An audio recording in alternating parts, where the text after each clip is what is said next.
क्या हिंदू धर्म अहिंसक है? यदि हाँ, तो फिर पुराण, महाभारत और रामायण में खून खराबा क्यों है? नमस्कार दोस्तों, देसी ज्ञान में आपका स्वागत है। दोस्तों, इस वीडियो को पूरा देखिएगा और लाइक, सब्सक्राइब और शेयर करना मत भूलिएगा। तो आइए शुरू करते हैं। दोस्तों, ये सवाल अधिकतर वे लोग पूछते हैं जिनका हिंदू धर्म के संबंध में ज्ञान शून्य है। दो प्रकार के हिंसक लोग होते हैं, परपीड़क और स्वपीड़क। अपनी बातों को किसी के ऊपर जबरन थोपना या उसके शरीर के साथ छेड़छाड़ करना परपीड़क, और खुद को त्रास देकर किसी बात को मनवाने वाला स्वपीड़क होता है। ये दोनों ही प्रकार की दो अतियां हैं। हिंसा का विपरीतार्थी शब्द है करुणा या दया, अहिंसा नहीं। अहिंसा का बहुत व्यापक अर्थ है। अहिंसा का अर्थ कायरता नहीं। वीर लोगों के मन में ही अहिंसा का भाव उत्पन्न होता है, क्रूर लोगों के मन में नहीं। धर्म के बताए गए लक्षणों में एक है अहिंसा। अहिंसा का सबसे पहला उल्लेख वेद और उपनिषदों में हुआ है।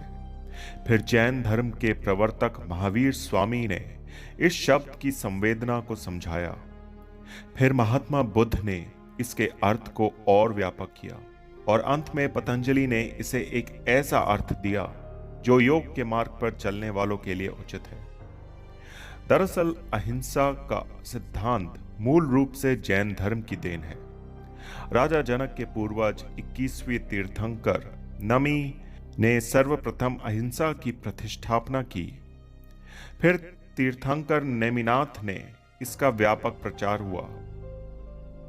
ना कोई मरता है और ना ही कोई मारता है, सभी निमित्त मात्र हैं। सभी प्राणी जन्म से पहले बिना शरीर के थे, मरने के उपरांत वे बिना शरीर वाले हो जाएंगे।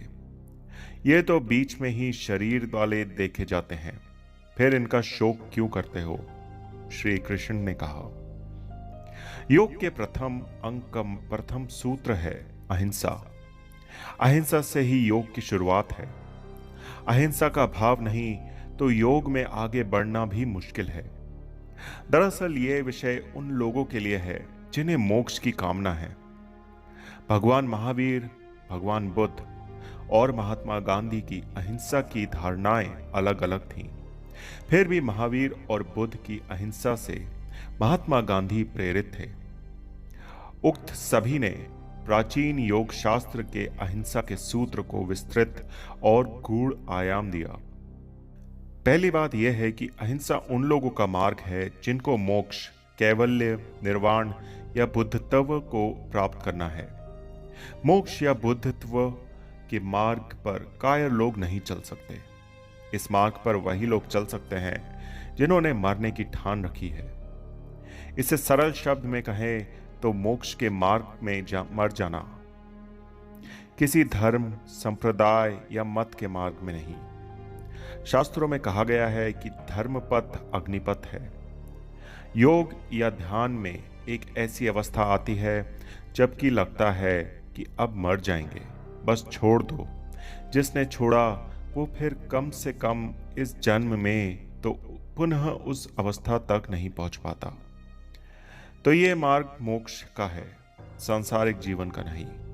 दूसरी बात, क्या आपको पता है कि हिंदुओं की इस अहिंसा और सहिष्णुता के कारण ही आज देश में भांति भांति के लोग हो गए हैं, जिनमें से अधिकतर अपने ही देश के इतिहास से अनभिज्ञ है। वे वही जानते हैं जो गुलामी के काल में लिखा गया।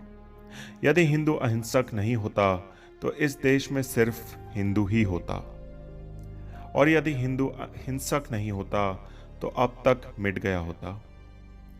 आप किस प्रश्न की ओर जाना चाहेंगे?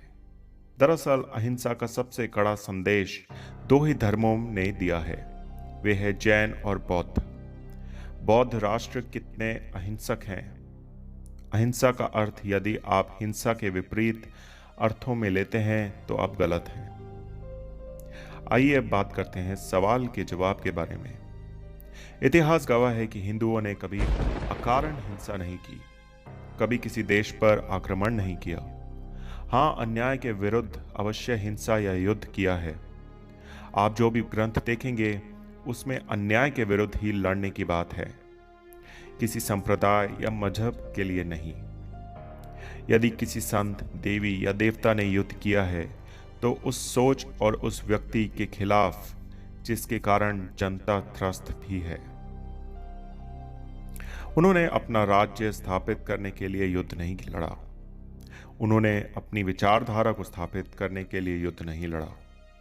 जब सत्य की रक्षा और न्याय को कायम करने वाली बात आती है और सामने कोई आतताई शैतान या राक्षस है, तब करुणा व दया का भाव दिखाना कायरता ही होगी। तब सहिष्णु बन जाना कायरता ही होगी। सभी जानते हैं कि महाभारत और रामायण का युद्ध क्यों हुआ था, लेकिन कितने हैं जिन्होंने रामायण या महाभारत पढ़ी होगी?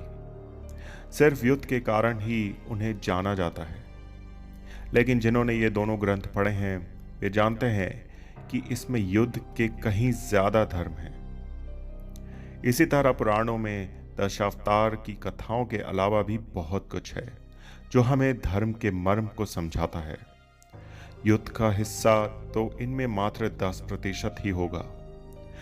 इस 10% के आधार पर यह कहना कि रामायण, महाभारत और पुराणों में तो खून खराबा ही भरा है, कहां तक उचित होगा।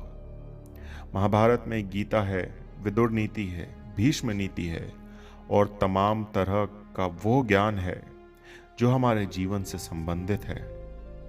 हालांकि युद्ध एक ऐसा कर्म है जिसकी हर काल में जरूरत रही है। जिस कौम ने युद्ध करना छोड़ दिया उसका अस्तित्व भी धीरे धीरे दूसरी कौम ने मिटा दिया है। युद्ध में ही चेतना का विकास होता है। युद्ध के मार्ग पर चलकर ही अहिंसक हुआ जा सकता है। लादी गई अहिंसा कायरता है।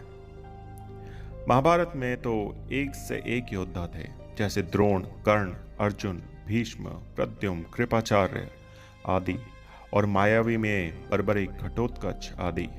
रामायण काल में भी कई असुर और सुर थे। प्राचीन काल से ही युद्ध और शांति चली आ रही है।